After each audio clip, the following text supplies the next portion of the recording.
Time das 9, CBN Internacional, com Lourival Santana.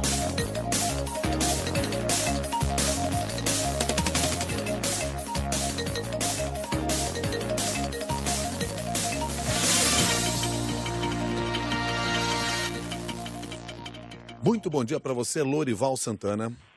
Bom dia, Milton e ouvinte da CBN. Lourival, nos ajude aí, você que está sempre monitorando as repercussões internacionais, o que se trata pelo mundo, nos ajude aí a trazer um resumo de como repercutiu a decisão de ontem do Tribunal Regional Federal em relação ao ex-presidente Lula no exterior. Então, Milton, curiosamente, os grandes jornais do mundo não colocaram esse tema na primeira página. Ficaram aí ocupados com seus temas nacionais, locais e outros temas internacionais e tal. Mas, em geral, abriram as suas editorias de internacional com a condenação do ex-presidente Lula. Eu vou começar pelo New York Times, porque o New York Times causou polêmica esses dias aqui no Brasil, né, com um artigo de um economista de esquerda, o Mark Weisbrot. E esse artigo, nas páginas lá de artigos de opinião do New York Times, dizia que a democracia do Brasil está sendo empurrada para o abismo, que seria uma catástrofe para a democracia brasileira, a condenação do Lula. E aqui esse artigo foi festejado pela esquerda como se fosse a opinião do New York Times, mas não é. O New York Times é um jornal plural que publica opiniões dos mais diversas correntes, né, de opinião e tal. E hoje o New York Times dá essa notícia com um título assim: virando corrida presidencial de cabeça para baixo, tribunal mantém condenação de líder Lula. De líder apenas. E aí diz que o Lula é o mais popular político do Brasil, que a decisão foi uma grande vitória para procuradores, no que pode ser o caso mais impactante na queda de braço de um ano entre o judiciário e a elite política do Brasil. Quem fez esse material foi o correspondente do New York Times no Rio, e ele se deslocou para Porto Alegre. Agora, o Washington Post mandou 2 repórteres para Porto Alegre, e o Washington Post está melhor de dinheiro do que o New York Times. E foi adquirido pelo Jeff Bezos, né, da Amazon. E eles abrem assim: Tribunal Brasileiro mantém condenação por corrupção do ex-presidente Lula, potencialmente encerrando sua carreira política. E ele usa a mesma expressão do New York Times: uma decisão que vira de cabeça para baixo a corrida presidencial do país e complica a volta de uma das figuras mais conhecidas da América Latina. Aliás, esse ponto aí da fama do Lula é destacado pela revista Newsweek, que na sua versão online diz assim: o brasileiro Lula, que Obama chamou de o político mais popular da Terra, perde apelação em casos de corrupção. Lembra, né, que o Obama falou que o Lula era o cara. Apresentando ele para o primeiro-ministro da Austrália. Eu estava lá, era uma reunião do grupo do G21 do G20 lá em Londres, em 2009. Agora, a Bloomberg, a importante agência Bloomberg, ela faz um editorial em que o título é: O Brasil precisa deixar Lula para trás. E diz que a manutenção da condenação por corrupção e lavagem de dinheiro pode ser mais um marco na luta do país contra a corrupção, mas infelizmente não é suficiente para ressuscitar a política e a economia do Brasil.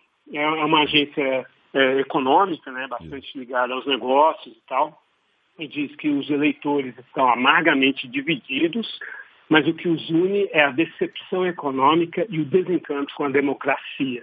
É um editorial bastante interessante sobre a situação do Brasil.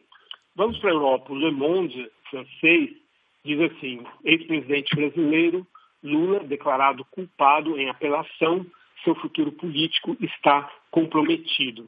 E aí ele faz uma ironia na legenda da foto. Ele diz assim: o pai dos pobres, entre aspas, foi considerado culpado de corrupção por unanimidade.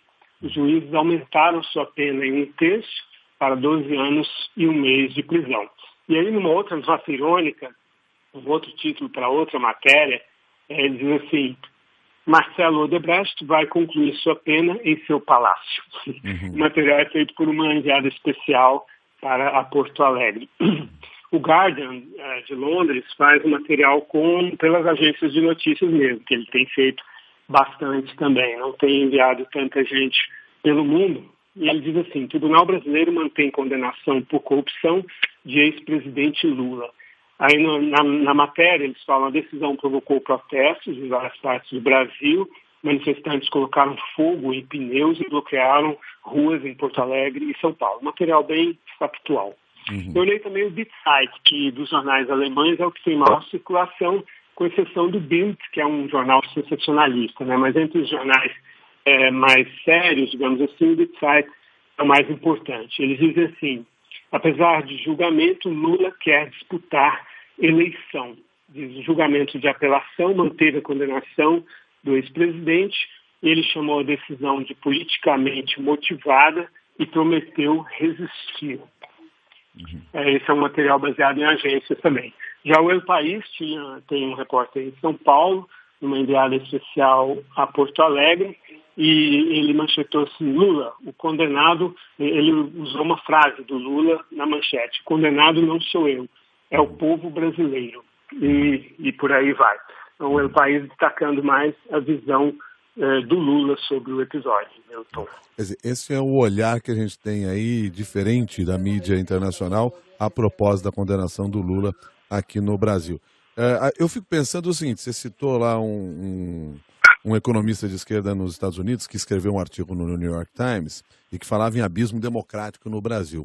Qual seria o olhar dele se a gente fosse analisar agora a Venezuela, que é o nosso próximo assunto aqui dessa nossa conversa?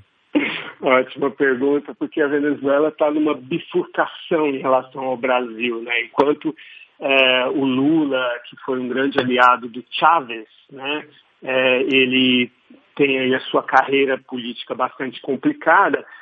O sucessor do Chávez, que é o Nicolás Maduro, né? Está aí garantindo a sua perpetuação no poder, da seguinte forma: a Assembleia Nacional Constituinte, que é dominada absolutamente por chavistas, decidiu que a eleição presidencial, que deveria ser em dezembro, deve ser até o dia 30 de abril. E essa era uma manobra que já era esperada, tanto que em novembro o Nicolás Maduro já anunciou que ia se candidatar à reeleição.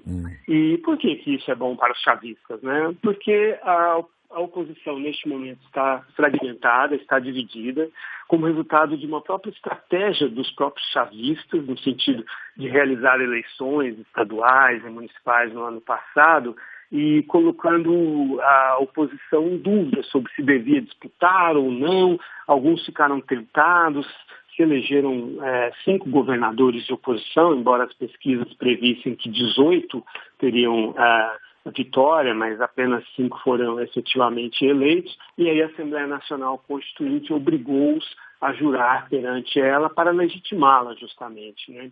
E apenas um resolveu não fazer isso. Então a oposição está super dividida, os principais líderes venezuelanos de oposição estão impedidos de disputar as eleições. Leopoldo Lopes está preso, Antônio Ledesma está foragido, está na Espanha, também tem ordem de prisão, ficou preso vários anos, e o Henrique Capriles foi inabilitado, né? Foi cassado o seu direito e tal.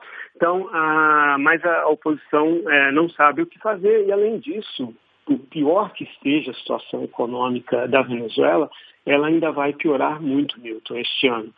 O dinheiro acabou, a Venezuela está quebrada, vai faltar mais comida ainda, mais medicamentos. Então, o cálculo dos chavistas é que é melhor o Nicolás Maduro fazer logo a sua reeleição e ficar aí mais 5 anos no cargo. Então, temos aí um paralelo interessante entre esses dois países vizinhos, cujo destino, num certo momento, pareceu um pouco interligado, mas agora cada um está tomando seu rumo. Bom, muito obrigado, Lorival. A gente volta a conversar. Até mais.